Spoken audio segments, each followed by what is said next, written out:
Hit and run, drink and drive और गैर इरादतन हत्या से जुड़ी धाराएं लग गई। इतना काफी है? नहीं, बिल्कुल काफी नहीं है, बिल्कुल भी काफी नहीं है, क्योंकि सबको पता है ये धाराएं बहुत बार लगी हैं और बहुत बार हटी हैं और बहुत बार ऐसे नवाबजादे किसी गरीब, किसी मासूम और किसी निर्दोष की जान ऐसे कीड़े मकोड़ों की तरह मसल कर चल दिए हैं।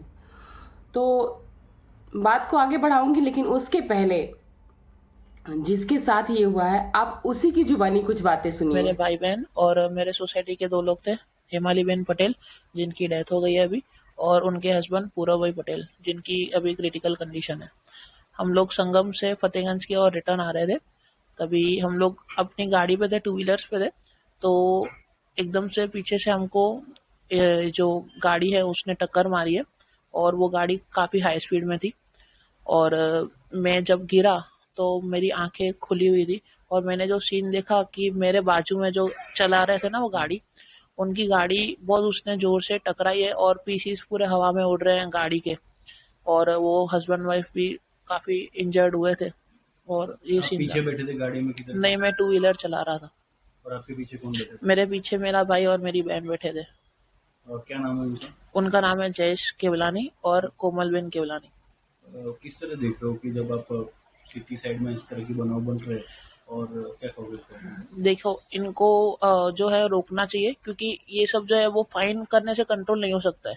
ये किसी पे जब बीतती है ना तब पता चलता है। कभी भी किसी के बीतती है तभी चीज पता चलती है। तो फाइन करना एक सॉल्यूशन नहीं है। उसके ऊपर अगर कड़क कार्रवाई होगी, उसके ऊपर कड़क एक्शन होगा ना, स्ट्रिक्ट एक्शन, तो पता चलेगा कि उन लोग को कि हमने क्या किया है। बाकी फाइन करने से कुछ नहीं हो सकता है। आपको किधर किधर इंजरी है और आपके साथ जो पीछे बैठे थे उनका हालत अभी कैसा? मेरे पीछे मेरे भाई बहन बैठे थे, उनकी, मेरे भाई को 2 पैर में फ्रैक्चर है और मेरी बहन को भी पैर में फ्रैक्चर आ गए, और मुझे एल्बो में यानी राइट हैंड में फ्रैक्चर है और स्टिचेस आए हैं, पैर में फ्रैक्चर है और मुंह पे थोड़े स्क्रैच आ गए। जिस तरह गाड़ी में से उतरने के बाद उसने वन मोर राउंड करके वीडियो वायरल हो रहा है काफी सोशल मीडिया पर, किस तरह देख रहे हो? वो ब्रदर जो है, वो रक्षित चौरसिया, वो फुल्ली एंजॉयमेंट के मूड में लग रहे हैं और इंटॉक्सिकेटेड भी है वो। यानी हम बोल नहीं सकते कि वो क्यों ऐसा कर रहे हैं, क्योंकि अगर कोई जो बंदा हो वो नॉर्मल कंडीशन में होगा तो वो ऐसा कभी करेगा नहीं। तो ये जो है वो इंटॉक्सिकेटेड स्टेट में है और अपने एंजॉयमेंट पर्पस के लिए वो कर रहे थे। वो जैसे कि बोल रहे हैं कि मुझे अनदर राउंड करना है और ऐसा सब। जिस था और एयरबैग खुलने के बाद मुझे दिखा नहीं आया। देखिए, पहले तो ये जो है ये वर्टस गाड़ी है, और वर्टस गाड़ी की जो सेफ्टी रेटिंग है वो बहुत अच्छी आती है। तो 60 टू 70 की स्पीड पे इतना इम्पैक्ट गाड़ी में नहीं आ सकता है। और दूसरी बात, एयरबैग की आप बोल रहे हो, तो एयरबैग की जो है उनकी पहले से ही एयरबैग डिप्लॉय नहीं हुए। अभी मैंने न्यूज में पढ़ा था, न्यूज में देखा था कि वो ऐसा बता रहे हैं कि मेरे एयरबैग पहले से ही खुल गए थे एक स्कूटी से टक्कर लगने के बाद, फिर पूरा भाई के साथ और आगे एक्सीडेंट हुआ है। बट ऐसा नहीं है, क्योंकि कभी भी अगर कार में एयरबैग खुलते हैं ना, तो उसी टाइम पे गाड़ी में जो है एयरबैग में से धुआं निकलते हैं और वो कुछ सेकंड तक ही रहते हैं, 2 से 3 सेकंड 4 सेकंड तक। और अभी हम लोग एक वीडियो में देख रहे हैं ना, तो वो केबिन में से जब वो लोग कार में से बाहर निकल रहे हैं तो गाड़ी के अंदर धुआं है। तो अपन क्लियरली अपन को पता चल रहा है कि एयरबैग जो है वो वही टाइम पे खुले हैं जिसने जब उसने लास्ट गाड़ी पे एक्सीडेंट किया है। तो ये जो बात है वो मेरे हिसाब से गलत है कि एयरबैग पहले से ही खुल गए थे। आप आगे क्या करोगे? किस तरह उसको सजा मिलनी चाहिए? आपका क्या मानना है? हम लोग, मैं मानता हूँ कि मैं आगे लड़ूंगा ये केस पे, क्योंकि मेरे को जस्टिस चाहिए। वो मेरे हेमाली बहन जो थे वो मेरे भाभी थे, मेरी बहन जैसे थे। Hey everyone, welcome back to my channel Purnima केसो ब्लॉग। और आप सब कैसे हैं? आई होप आप सब बहुत अच्छे से होंगे। तो अभी आपने कुछ बातें सुनी होंगी। जी हाँ, ये वही शख्स है जिसका एक्सीडेंट रक्षित चौरसिया ने किया था और साफ साफ पुलिस को पागल बना रहा है, ऐसे मासूम बन के बोल रहा है कि नहीं मैंने कुछ नहीं किया था, ना मैंने कोई ड्रिंक किया था और ना ही मैंने किसी तरह का कोई नशा किया था, ना ही मेरी गाड़ी स्पीड में थी। सामने एक छोटा सा गड्ढा आता और उस गड्ढे से बचने के लिए चीज़ें हो जाती हैं, एयरबैग खुल जाता है, मुझे कुछ दिखता नहीं है, ये वो दुनिया भर का पहाड़ा पढ़ा रहा है, जो कि बहुत मतलब उसके चेहरे को देख के विश्वास करने योग्य लग रहा है। क्या सच में विश्वास किया जा सकता है? बिल्कुल भी नहीं। जिसको भी थोड़ी बहुत भी नॉलेज होगी गाड़ी के बारे में वो समझ सकता होगा इतनी आसानी से एयरबैग नहीं खुलता है। एयरबैग तब खुला जब उसने लास्ट वाली गाड़ी को टक्कर मारा, एक्सीडेंट कर दिया। उसके बाद और ड्राइविंग सीट को एक्सचेंज करने का क्या मतलब था? क्योंकि पहले तो ड्राइविंग सीट पर प्रांशु बैठा हुआ था, लेकिन बाद में रक्षित क्यों बैठता है? क्यों? क्योंकि प्रांशु के नाम पिताजी के नाम पर गाड़ी थी, इसलिए ड्राइविंग सीट को चेंज किया गया। अब जो भी है जांच का विषय है, जांच हो रही है, मैंने पिछले वीडियो में भी बोला है। लेकिन इतनी सारी बातें सुनने के बाद एक बात तो साफ है कि हम लोगों को, भारतवासियों को, हर एक इंसान को जिसके पास कोई माध्यम है, इतनी जागरूकता तो लानी पड़ेगी कि छोटे छोटे बच्चों को गाड़ी देना बंद करो। अगर आप उनको ड्राइविंग सिखाते हो, आपकी इच्छा है, बहुत अच्छी बात है, लेकिन उनके साथ आपका गाइडेंस होना चाहिए, आप उनके साथ सुपरविजन में होने चाहिए। बच्चों का दिमाग कब भटक जाए कोई पता नहीं। जब ये नई एज होती है ना तो बड़ा जोश होता है गाड़ी को तेज चलाने का। और एक जो बात उसने कही थी ना, another round another round another round, उसका मीनिंग भी साफ साफ खुल के आ गया। उस टाइम वो नशे में धुत था। और आजकल के लड़कों को जो गेमिंग का शौक होता है ना, और जब वो विन कर जाते हैं, विनर बन जाते हैं ना, तो बोलते हैं यस अनदर राउंड। और वो उसी नशे में जब ठोक देता है, लोगों को बर्बाद कर देता है और खुद बच जाता है, तो ये बोलता है अनदर राउंड, कि मुझे अभी एक और राउंड करना है। ये चीजें, इस तरीके का नशा, इस तरीके का खुमार कि एक राउंड और मारना है लोगों को। कैसे हैं ये लोग जिनकी नज़र में इंसान की क्या कोई कीमत ही नहीं है? क्या इनकी परवरिश ऐसी है कि इनको इंसान की कीमत नहीं बताई गई? या फिर ये गरीबों को, छोटे मोटे लोगों को, साइकिल वालों को, रिक्शा वालों को और टू व्हीलर वालों को इंसान ही नहीं समझते हैं? मैंने देखा है ऐसे लोगों को जिनके पास थोड़ी महंगी बड़ी गाड़ियां होती है ना, वो लोगों से ऐसे बात करते हैं जैसे लगता है वो अपनिच भगवान है, अहम ब्रह्मास्मि, मैं ब्रह्मा हूं, सामने वाला कीड़ा मकोड़ा, उसकी कोई औकात नहीं। जितनी तुम महंगे गाड़ी वालों की जान की कीमत होती है, उतनी रिक्शे वालों की शायद उससे ज्यादा कीमत होती है।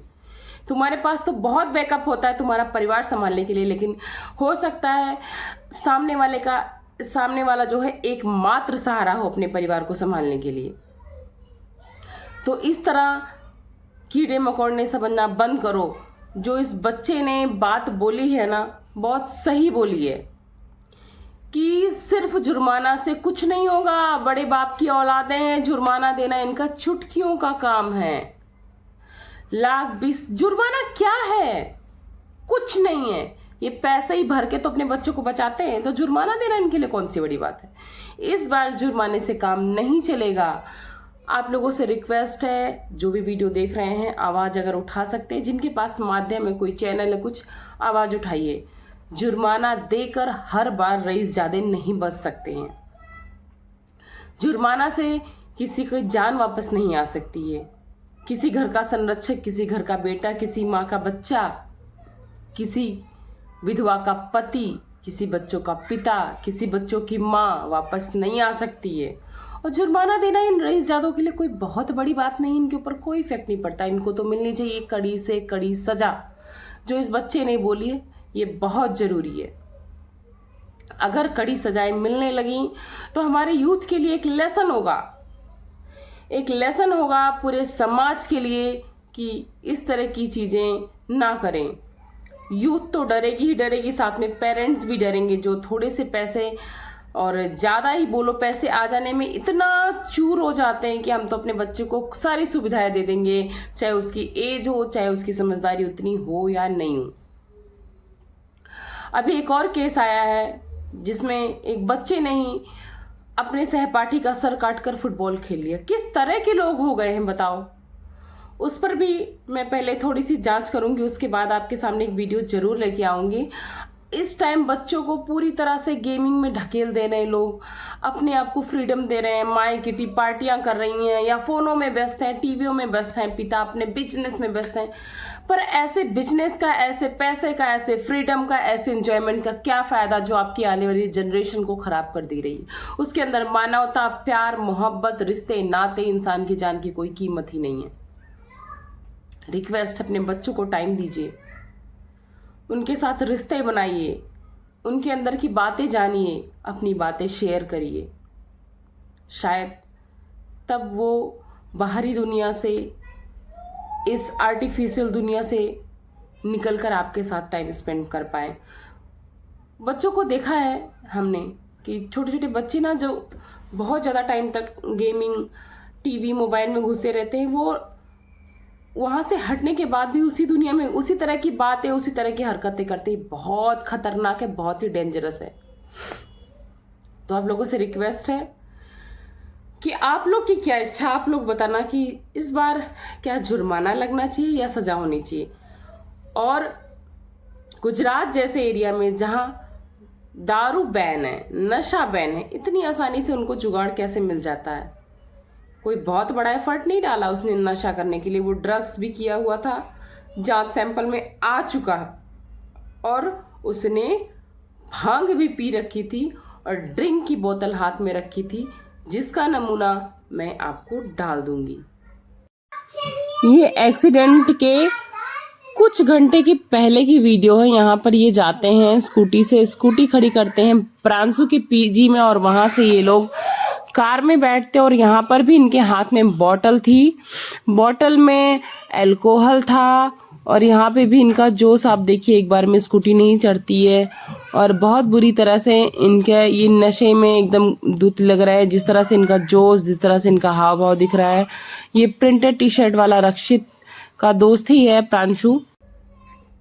तो बस वीडियो छोटी सी थी, आई होप आप सबको पसंद आई होगी। जागरूक होइए, सतर्क रहिए, और अपने बच्चों पर ध्यान दीजिए, क्योंकि समय बहुत खराब चल रहा है। तो चलिए वीडियो को एंड करती हूँ। थैंक्स फॉर वॉचिंग पूर्णिमा के ब्लॉग। मिलती हूँ आपको नेक्स्ट वीडियो में। Bye bye.